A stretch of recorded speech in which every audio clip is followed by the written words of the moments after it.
What's up, everybody? Today we're jumping right into it because two of the biggest names in comics have joined forces to tell a Wolverine story that could be one of the most brutal stories for the character ever. And that is the Wolverine Revenge 5-issue miniseries by writer Jonathan Hickman and artist Greg Capullo. In fact, this book is Capullo's first full title with Marvel since the early 2000s, and the story is the perfect choice for his return because it looks to have all the markings of an absolutely savage Wolverine title. The setup for the story tells us that 10 days prior to where things begin, under unknown circumstances, Magneto's space station known as Asteroid M burned up on re-entry and Magneto was killed in the incident. But the mystery expands when we learn that when he died, it released the largest EMP in the history of mankind, sending the entire northern hemisphere into darkness. So right at the start, we're given an open mystery that will most likely become a major piece of the story as it unfolds. But while we don't get confirmation for what timeline or universe we're in, the first panel places us in the Savage Land in Antarctica and introduces a new point of reference for time with 0 AM, which stands for after Magneto. We then cut to the jungle where we see a terrified group of native hunters searching for something, with one saying that he feels death is close. But their nervous dialogue is interrupted by Wolverine, who says, "I guess you're lucky I was in the neighborhood," as he rides behind them on a Triceratops, which honestly is one of the funnier entrances I've ever seen for Wolverine in a comic, riding a slow-walking dinosaur while heckling a bunch of really scared hunters. It's also one of the most Greg Capullo things you'll ever see. Anyway, Wolverine asks the hunters what they were looking for, and they tell him that they're looking for a great beast that typically feeds deep in the jungle. But ever since the sky flashed purple, referring to the massive EMP that was released when Magneto died, the beast started attacking their village, hunting and killing them. And that is why they found and asked Wolverine for help. It turns out Wolverine was down in the Savage Land on vacation, trying to unplug and disappear for a while, and he's not thrilled about having his R&R disturbed. So when they do finally run into the beast the hunters were talking about, which looks like the Indominus Rex from Jurassic World, Wolverine is pretty excited to let off some steam. The scared hunters, however, take off at the very first sight of the beast that's been terrorizing them, and luckily for them, it attacks the Triceratops Wolverine is riding first. Wolverine just says, "That's more like it," and then leaps at the giant reptile, but it turns and chomps down on him in midair. However, this is the kind of thing Wolverine lives for, and he is not to be outdone, so he drives his claws into the roof of the dinosaur's mouth,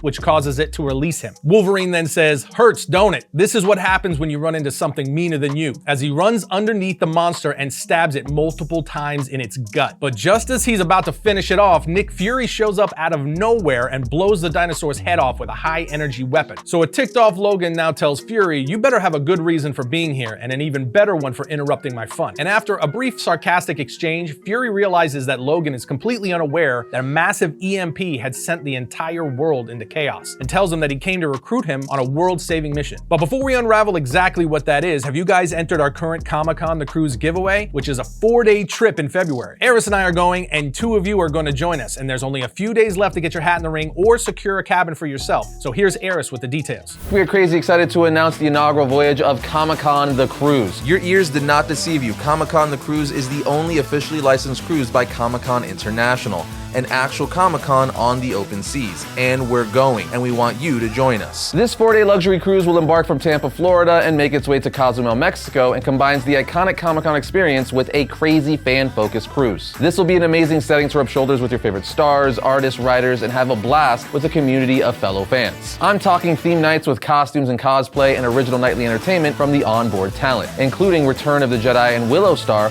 Warwick Davis, Star Trek's George Takei, Ghostbusters' Ernie Hudson, and many more. This crazy cool event takes place from February 5th through February 9th, 2025, on board Royal Caribbean's Serenade of the Seas. I mean, this is the ultimate fan adventure. Oh, and did I mention Tim and I are going? Because we are. And 2 of you are going with us for free. That's right, as an exclusive just for our Variant fam, you can enter to win a free cruise for 2. And this isn't one of those lotto things where 7 billion other people enter and you have no chance. This is purely for those who are watching Variant and enter. So that could be you. To enter to win, just go to comicconthecruise.com/variant. And you could also use the same link to reserve your cabins today. As a bonus, any member of the Variant community who does will receive $250 onboard credit per cabin if you book using the promo code VARIANT. That onboard credit can be used during the cruise for excursions, specialty restaurants, spa treatments, onboard shopping, beverage packages, and more. And here is the best part. You can book a cabin now and lock in a spot, and if you win the giveaway, you'll be refunded the cost of the cruise. It's a win-win. You only have until August 30th, 2024 to enter the contest, so don't procrastinate. However, if you do miss the deadline for the giveaway, our promo code will still be active until the cruise sells out. Again, to enter or book your cabin, just go to comicconthecruise.com/variant or click the link below or scan the QR code or send us a smoke signal. We don't care. Just join us on the high seas. Okay, so after Nick Fury arrives on the scene and breaks the bad news to Wolverine, we jump forward to 8 hours later where they've boarded what Nick Fury explains are the last 3 remaining S.H.I.E.L.D. helicarriers on Earth. And the only reason these are still functional is because they happen to be outside of the blast zone while running a Five Eyes op near Perth. On board with them is Captain America, Winter Soldier, Clay Quartermain, Maria Hill, and Dum Dum Dugan. Fury then briefs Wolverine on everything that has happened over the past 10 days since Asteroid M exploded, including the fact that 100 million people were already dead, and that the EMP blast has completely wiped out every phone, computer, light bulb, train, plane, and power plant across all of North America, most of Northern Europe, and Asia.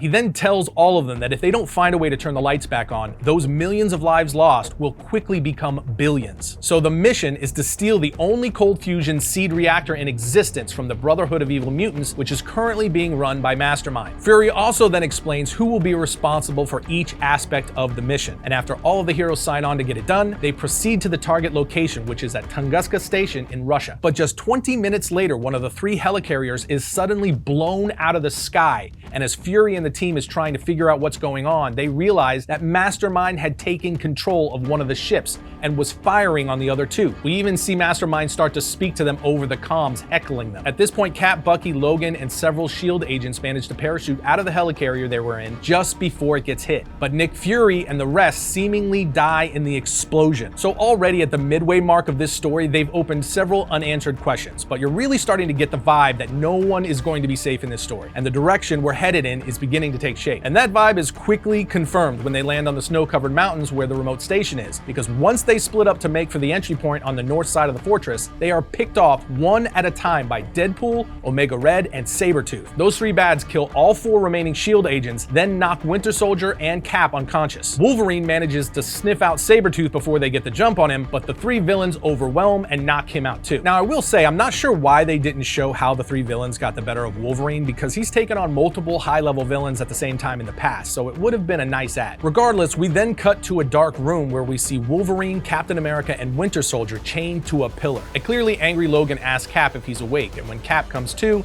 and asks him what happened, Wolverine responds, "The Brotherhood happened." But this is the moment where things take a serious turn for the worse, because Cap and Bucky then realize that there is something wrong with their chests, as we clearly see they have been cut open and sewn back up. Wolverine then breaks the bad news by telling them that he was awake when they cut him open and stuck something inside his chest. He then says, "I'm guessing they did the same to you." Mastermind and the rest of the Brotherhood then show up above them and confirm that they used a combination of Omega Red's diseases to suppress Wolverine's healing factor enough so they could install an explosive device behind his ribcage, and they did the same to Cap and Bucky. This part immediately reminded me of the scene in The Dark Knight where the Joker cuts open one of his henchmen prior to intentionally being arrested and implants a bomb along with a cell phone trigger so he could detonate it inside the lockup at just the right time. Also Mission Impossible 3, where the villain, who's played by Philip Seymour Hoffman, embeds an explosive implant into the brain of one of Ethan Hunt's trainees and later into his brain as well. Anyway, at this point, Wolverine definitely realizes that something very bad is about to happen and reveals that Colossus is up there and is working with the Brotherhood. Wolverine tells Colossus that he expected better from him, which leads to the 2 exchanging words about who should control the seed reactor. Colossus eventually does imply that they're going to let them go, but Deadpool chimes in and tells them that he's the one with the detonator, and he really hopes they give him a reason to push the button. At this point, their chain restraints suddenly fall off, and Wolverine tells Cap and Bucky to get outside the range of the detonator as fast as possible. But he then says he's going to stay and take care of unfinished business with Colossus. So Cap and Bucky take off running while Logan turns to Colossus and basically asks, "So should I come up there or do you want to come down here?" And this panel through the end of this first issue is what will really set up what will likely be a wild ride in issues 2 through 5. Because as Colossus begins to explain that the West time is over, Deadpool begins to detonate the bombs one at a time, killing Bucky first,